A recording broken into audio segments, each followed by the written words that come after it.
क्या होता है, जैसे हमने इलेक्ट्रिक फ्लक्स पढ़ा था चैप्टर नंबर 12 में।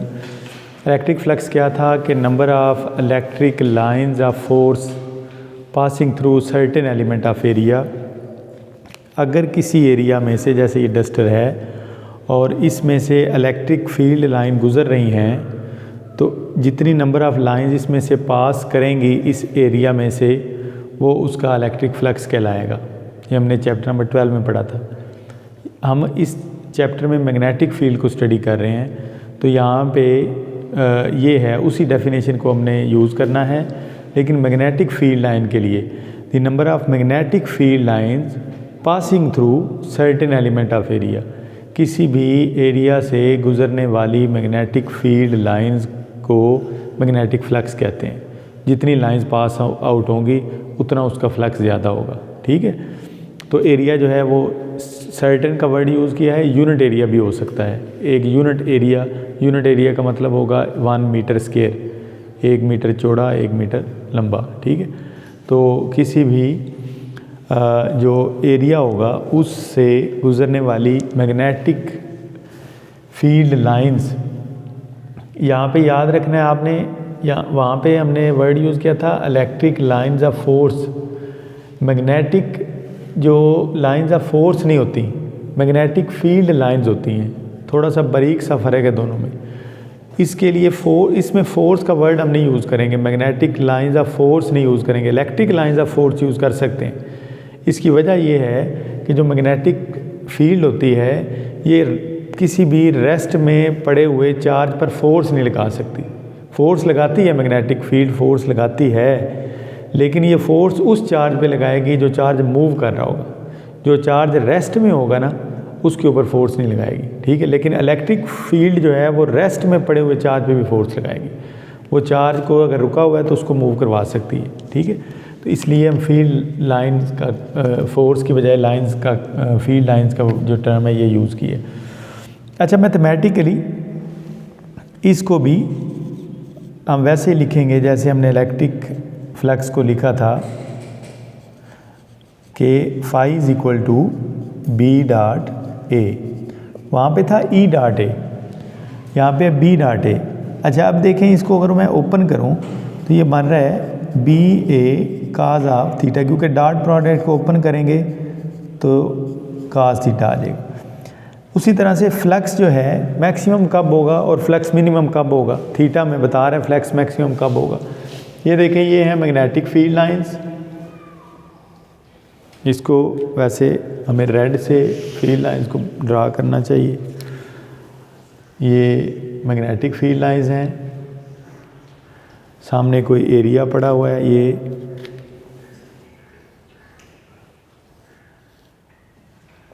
ये मैग्नेटिक फील्ड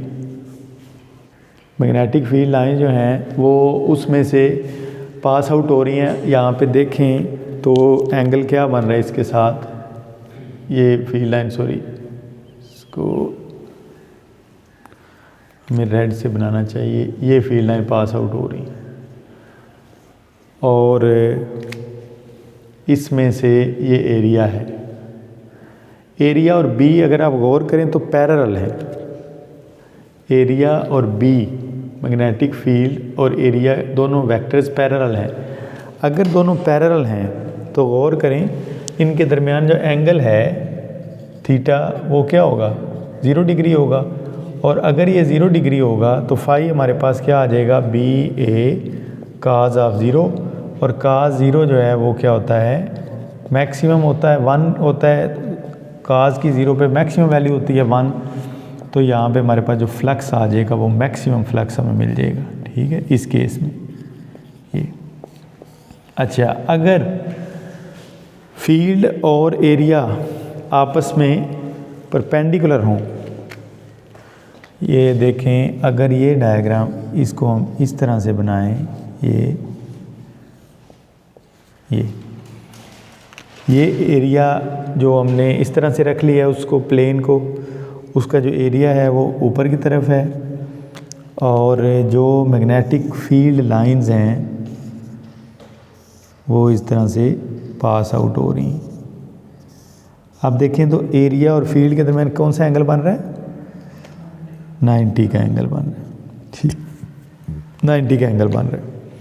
और जो 90 है, phi is equal to B A cos of 90, और काज 90 क्या होता है 0, तो ये हमारे पास फ्लक्स जो है इस केस में 0 हो जाएगा, ठीक है। अच्छा, इसमें देखें, इसमें जो प्लेन है ना, वो जो जिसमें से फील्ड गुजर रही हैं, जो एरिया है बेसिकली, ये एरिया वेक्टर है। जो एरिया है वो पैरेलल है, यहाँ पे एरिया परपेंडिकुलर है। तो अगर आपको किसी जगह पे किसी बुक में यहाँ पे इस तरह से लिखा हुआ नज़र आए ना कि फाई परपेंडिकुलर, तो इसका ये मतलब होगा कि ये वाला जो एरिया है ये फील्ड के परपेंडिकुलर है। और अगर यहाँ पे नज़र आए ना आपको पैरेलल का सिंबल, तो वो ठीक होगा, क्योंकि ये जो एरिया है ये फील्ड के पैरेलल है। एरिया वेक्टर जरूर परपेंडिकुलर है, लेकिन जब उसने ये सिंबल बनाने हैं ना यहाँ पे परपेंडिकुलर का और पैरेलल का, वो एरिया को देख के बनाने हैं, एरिया वेक्टर को देख के नहीं बनाने, ठीक है। और थर्ड केस कौन सा है? थर्ड केस ये है कि अगर जो एरिया है वो ना ही परपेंडिकुलर हो ना ही पैरेलल हो, बल्कि इस तरह से इंक्लाइंड शेप में पड़ा हुआ है, तो फिर क्या होगा, फील्ड लाइंस जो है इसमें से पास आउट होंगी, तो फिर क्या होगा, ये देखें, ये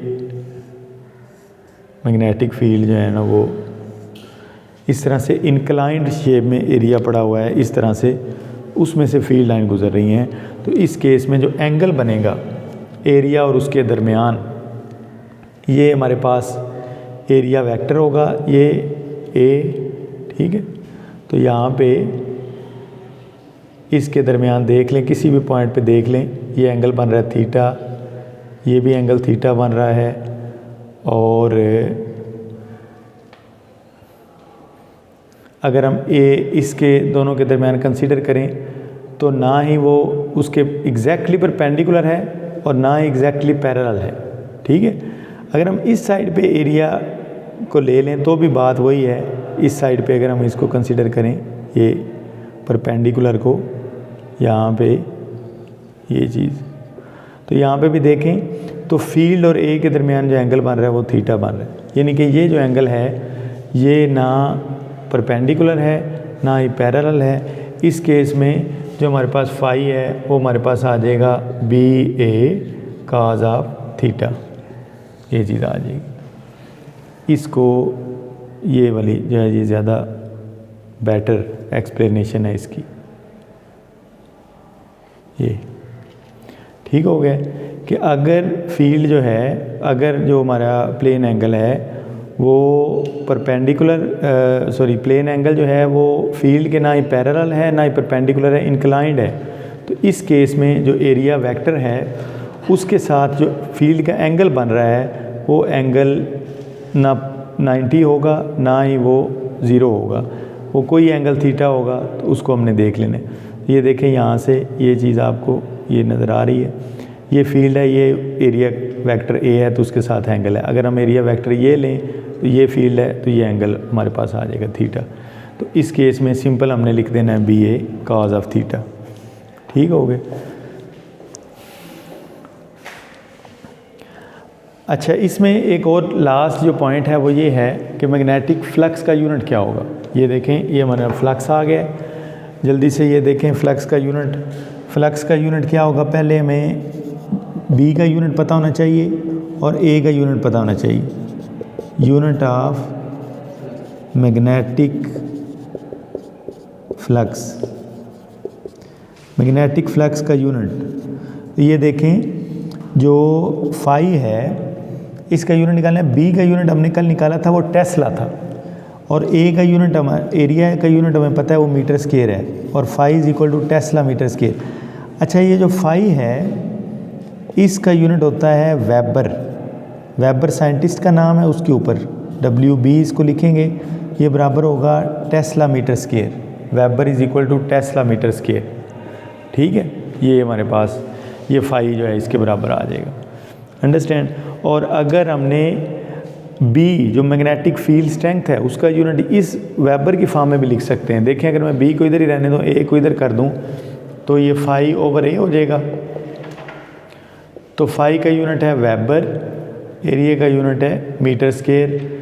तो जो मैग्नेटिक फील्ड स्ट्रेंथ है या मैग्नेटिक इंडक्शन है ये बराबर आ जाएगा weber per meter square is equal to magnetic induction, ये जो कल हमने डिफ़ाइन किया था, या मैग्नेटिक फील्ड स्ट्रेंथ। अब अगर MCQs आ जाता है कि मैग्नेटिक फील्ड स्ट्रेंथ का यूनिट क्या है, उसमें ऑप्शन नंबर 1 पे होता है आपके पास कि नंबर 1 पे ऑप्शन है टेस्ला, नंबर 2 पे ऑप्शन है आपके पास वेबर, नंबर 3 पे आपके पास ऑप्शन है वेबर पर मीटर स्क्वायर, ठीक है, और नंबर 4 है नन ऑफ दीज। तो या नन ऑफ दीज की बजाय नंबर 4 पे ऑप्शन है 1 और 3, ये दोनों A1 एंड 3, ये तीनों हैं, सॉरी दोनों हैं ये। तो इसमें कौन सा जवाब ठीक होगा? Magnetic flux, magnetic field strength या मैग्नेटिक इंडक्शन का कौन सा यूनिट है? नहीं, टेस्ला भी उसका यूनिट है। कल हमने टेस्ला बनाया था, आज हमने देखा है कि वो tesla weber per meter square के भी इक्वल हो जाता है। तो इसका ऑप्शन होगा 4th, 1 एंड 3 दोनों।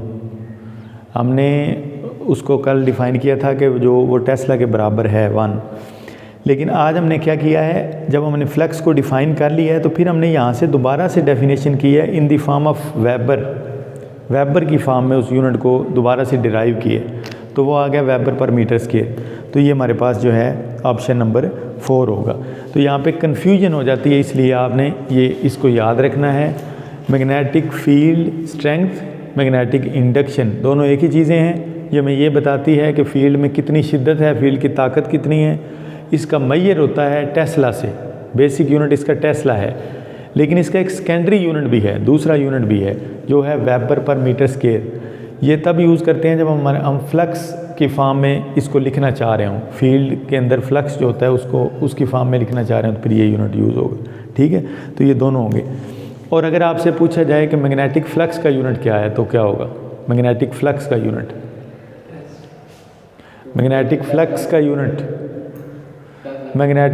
का यूनिट होगा वेबर।